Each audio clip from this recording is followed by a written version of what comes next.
Sun is low. Speech off. The sun is low in the sky and reflects brightly off the surface of the ocean and into your eyes, forcing you to squint and raise your hand to block it. A gentle ocean breeze is blowing back through your crusty hair, but as you open your mouth to breathe it in, you find that the kelp-scented air against your tongue only reminds you of how thirsty you are. Speech on.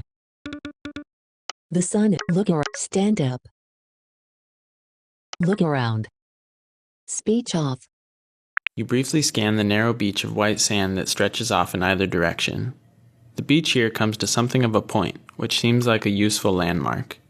Leading up to your current position, you see your stumbling footsteps from last night. The beach itself is smooth, interrupted only occasionally by what look like shells and rocks, at least from this distance. A seagull cries out overhead, and you look up to see a few coasting about in the gentle wind. Turning your head over your shoulder to see what the island holds, you see a few palm trees nearby at the edge of the beach, large bunches of yellow coconuts hanging out of reach just below their wide green fronds that cast cool shade nearby. Beyond the palms is a swampy, scrubby forest of mangroves and dense thickets. That looks like hard going.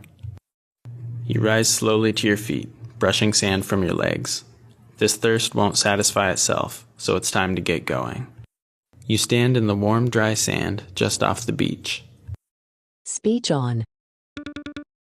You rise. You stand in the. Search the beach. Speech off. You stride forward through the dry, sun-warmed sand in your bare feet until you reach the packed, damp sand. Rolling gently back and forth in the surf just off the beach is the strange, dark cylinder you pulled in with you after riding it last night. Facing the sea, the wet, white beach stretches off to the left and the right.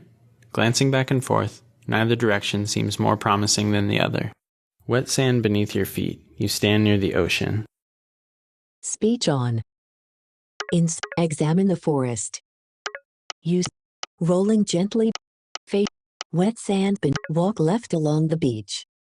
Walk right along the beach. Speech off. You set out along the beach with the ocean to your left side. Looking off to your right, you see dense, scrubby mangroves, stubby trees, and thick brush covering the island. That way looks very inhospitable. That does not bode well, since you're going to need water, food, and shelter, and soon. You return your attention to the beach. There's very little here, only small, useless rocks that haven't been ground into sand by the ceaseless motion of the waves. You walk for some time, worrying almost constantly about what you're going to do about your predicament.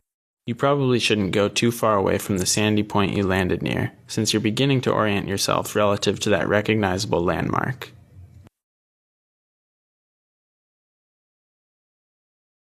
Speech on. You probably 0%. Return to landing point. Speech off.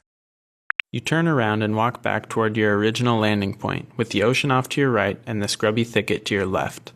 Before long, you arrive at your old footprints walking up from the shore.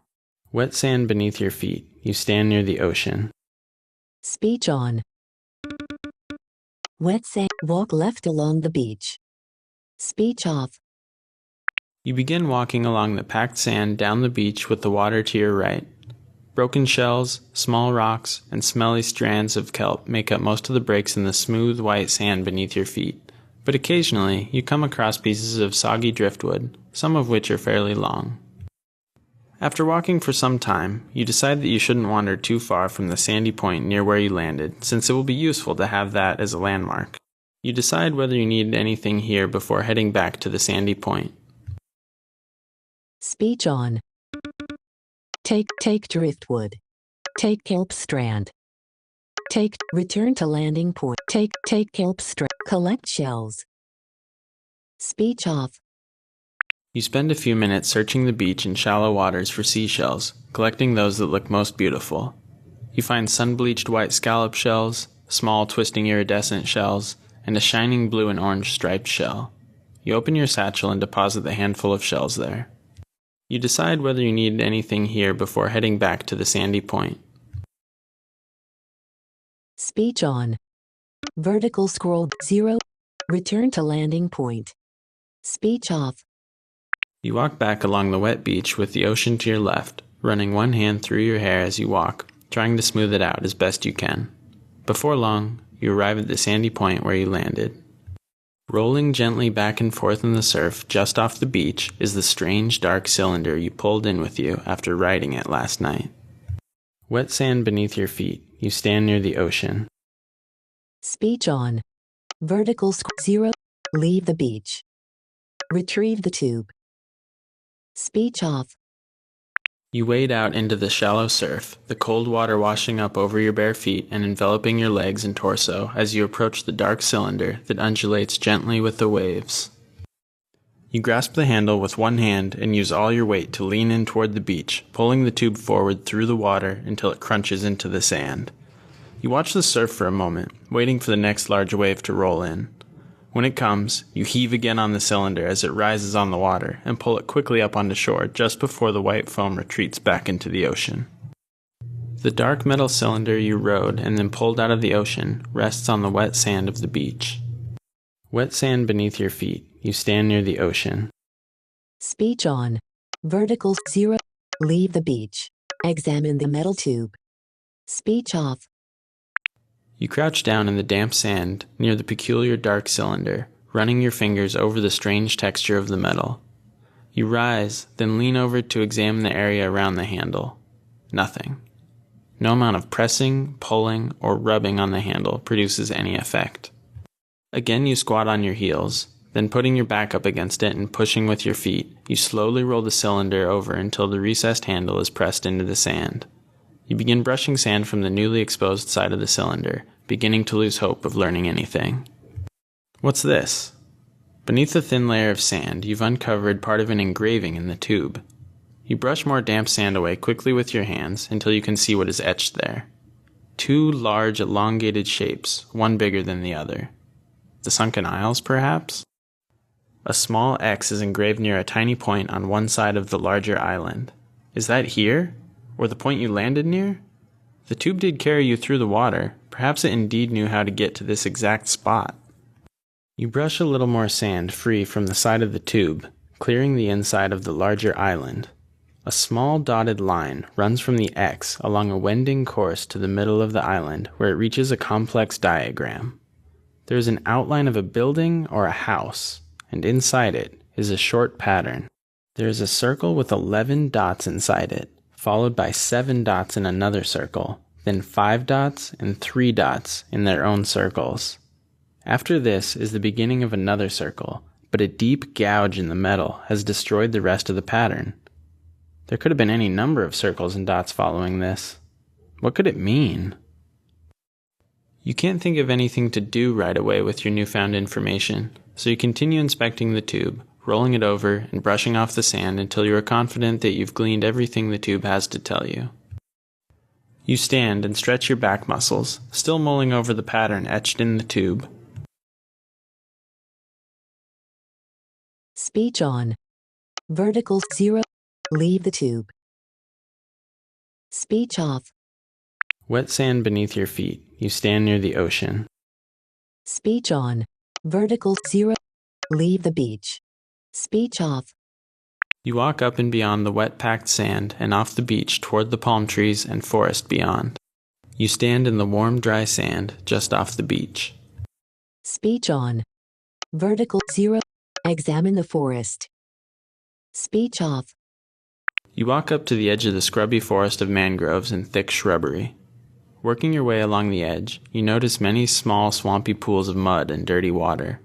Large brown lizards sometimes scurry away suddenly as you come too near, disappearing into the forest. Suddenly, you come across a small trail leading into the woods. Is there game on this island? Or people? You're not sure how this trail got here, or where it leads, but it seems like your best bet if you want to go into the forest. Speech on. Vertical 0. Explore the forest. Speech off. You take a deep, calming breath before you set off into the scrubby forest in your bare feet. Right from the outset, you find yourself ducking under branches intruding on the trail, bending back shrubbery, and pushing aside scrubby plants that begin to obscure the path.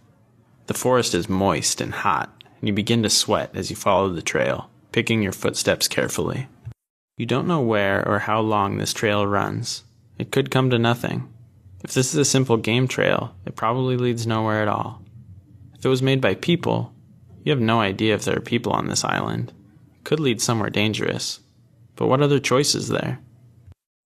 As you continue to pick your path through the scrub, you wonder about what could have been. Did you make the right choices regarding your travel supplies? Should you have done something different when the pirate captain chose the ship's Captain Marin to walk the plank? And maybe more urgently, as you work your way further and further from shore, are you missing anything to deal with what comes? There's no way to know. You wipe your brow of sweat as you come around yet another bend in the narrow path, and several dark-skinned lizards scramble out of sight from their position on the packed earth ahead. You look up and are startled to see that the path is opened up into a small clearing dominated by a squat stone structure. Speech on. Vertical 0. Examine the structure. Speech off. You step into the clearing and look around. There is an open, doorless entryway, recessed in shadow, that comes up to about chest height and is about a person's height in the other two dimensions. The top of the structure is laid across with the largest timbers the surrounding trees would have to offer, but any finer thatching has long since rotted away and left black stains on the otherwise sun-lightened wood. You walk around the back of the structure, but are only greeted by more mortarless stone. You don't see any other paths leading off into the forest. That's strange. Who would build this? You walk back around to the front. The squat stone structure waits silently before you, and the forest trail stretches off behind. Speech on. Vertical 0. Return to landing point. Enter the structure. Speech off. You step forward and place one hand on the doorway's lintel and duck through the opening, blinking and closing your eyes briefly to adjust to the shadow, looking at the stone floor with long slits occasionally disturbing the pattern of placement. When you can once again see clearly, you frown. Arrayed in front of you is a complex series of carved wooden levers built into the thick rear wall of the small structure. Above it is inscribed, in huge capital letters on a thick wooden board, the single word, indivisible. The first lever on the left is broken off, but there are 7 others remaining. Each has a shape carved into the handle. From left to right, a 9-sided nonagon, a 7-sided heptagon, a pentagon, and a square, triangle, crescent moon, and circle. You ponder for a moment. Maybe there is some further clue as to the operation of these levers, but you certainly haven't found it yet. Apart from the broken leftmost lever, all the levers are raised. Speech on. Vertical 0. Pull triangle pull square lever. Pull pentagon lever. Pull heptagon lever. Pull nonagon lever. Apart from the pull heptagon lever. Speech off. You pull the lever with the 7-sided shape down into place, where it clicks and stays put. The broken leftmost lever is down, as well as the 7-sided heptagon. Speech on. Vertical 0. Pull circle lever. Pull crescent moon lever. Pull triangle lever. Pull square lever. Pull pentagon lever. Pull nonagon lever. Pull pentagon lever. Speech off. You grasp the pentagon-engraved wooden lever and heave it into the downward position, where it clicks into place. The broken leftmost lever is down, along with the heptagon and pentagon. Speech on. Vertical 0. Pull circle lever. Pull crescent moon lever. Pull triangle lever. Speech off. You reach and tug down on the lever marked with a triangle, locking it into place along with the others you have already pulled. The broken leftmost lever is down, along with the heptagon, pentagon, and triangle. Speech on. Vertical 0. Pull circle lever. Pull crescent moon lever. Speech off. You lick your lips nervously as you reach out for the lever marked with a crescent moon. Grasping it, you let out a short breath and pull it downward into position. The broken lever is still down, along with the heptagon, pentagon, triangle, and crescent moon. Speech on. Vertical 0. Pull circle lever. Speech off.